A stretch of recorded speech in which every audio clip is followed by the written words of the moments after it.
Breaking news! May full-scale confrontation na sa West Philippine Sea. Ang mga red lines ng Pilipinas, hindi pwede tawirin ng China. Pero, anong mangyayari kung pilit nila itong lalampasan? China's monster ship, Philippine Navy's secret plans, at Japan's bilyong pisong backup. Lahat ng ito ay magkakaugnay sa isang malaking laban for our sovereignty. Mga ka-Pulse Point, napakaseryoso ng banta sa Baho de Masinloc na pwedeng mauwi sa isang matinding confrontation. Kasi ang China pala ay may planong reclamation sa mga lugar na ito. Pero guys, may master plan ang Pilipinas na hindi inasahan ng China. Isang plano na may kasamang dalawang world powers. Pero bago yan, alamin natin kung paano naging triple threat ang sitwasyon sa West Philippine Sea. At bakit nagpapanik ang China sa latest developments? Comment your analysis below. Nasa harapan na natin ang posibilidad ng mas malalang sigalot sa West Philippine Sea. Let's connect all the dots.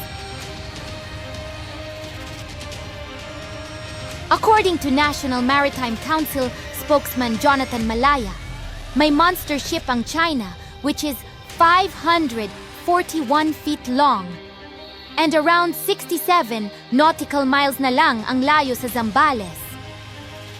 Isipin nyo yan, bakit palapit ng palapit? Pero hindi tayo nagpatinag. We deployed 2 Philippine Coast Guard vessels at aerial assets from AFP. Hindi lang yan. Our maritime domain awareness is now laser-focused. Hindi lang tayo nanonood. Ibig sabihin, hindi nila pinapalagpas kahit isang galaw ng barkong ito. Tinututulan natin ang bawat kilos ng China Coast Guard.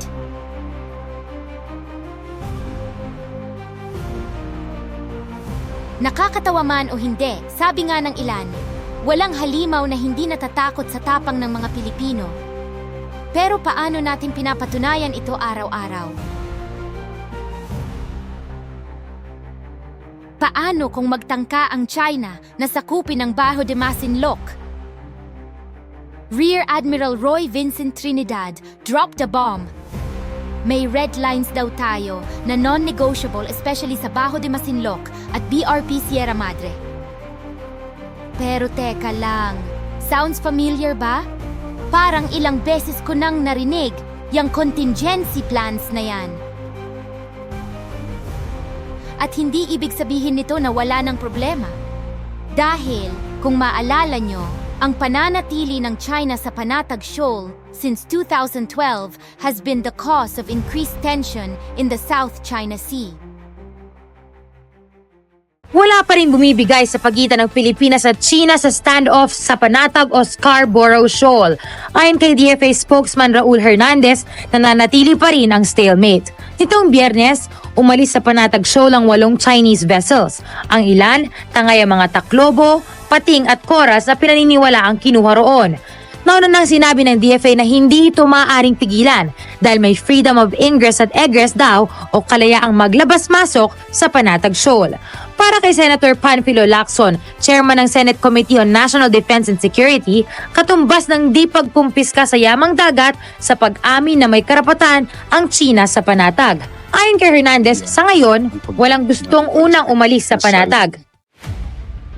At paano kung alam ng China ang plano na ito?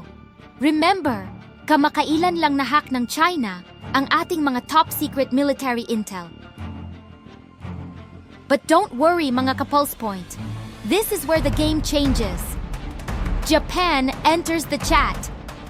Foreign Minister Iwaya Takeshi just announced 611 million Philippine pesos worth of military equipment support. At sinabi niya na seryosong tututukan ng Japan ang maritime security ng Pilipinas. In order to realize a free and open Indo-Pacific, I would like to ask Your Excellency's continued support in strengthening cooperation between Japan and the Philippines on security issues and other global affairs. Ang issue sa South China Sea ay hindi lang usapin ng iisang bansa. Ito'y isang pandaigdigang tungkulin.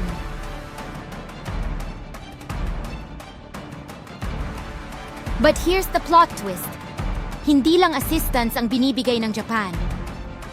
They have grave concerns about China's actions at ready silang suportahan tayo through official security assistance, official development assistance, and trilateral partnership with US.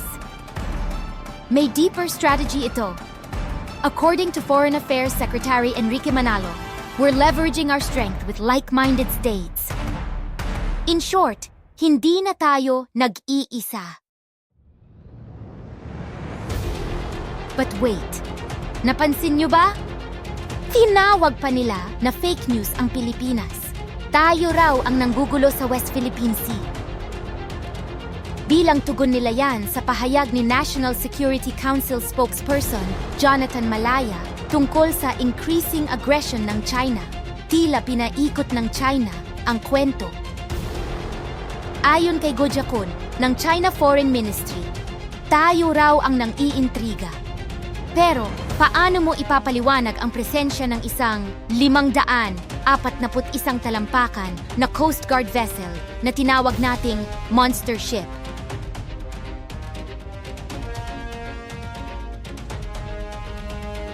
At ang mas nakakabahala, sinasabi nilang fully justified ang ginagawa nila. Ibig sabihin, may karapatan sila sa mga reclamation na gagawin nila. Pero, 3 nations are now saying otherwise. Our contingency plans, Japan support, at US partnership. Lahat ito ay happening simultaneously.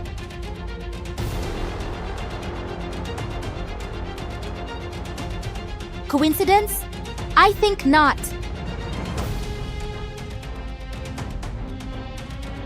Mga ka-Pulse Point, may leaked information ako about sa combined operations ng Philippines, Japan, at US. At pag nalaman nyo kung ano ang kanilang joint military capability, maiintindihan nyo kung bakit hindi na makatulog ang China ngayon.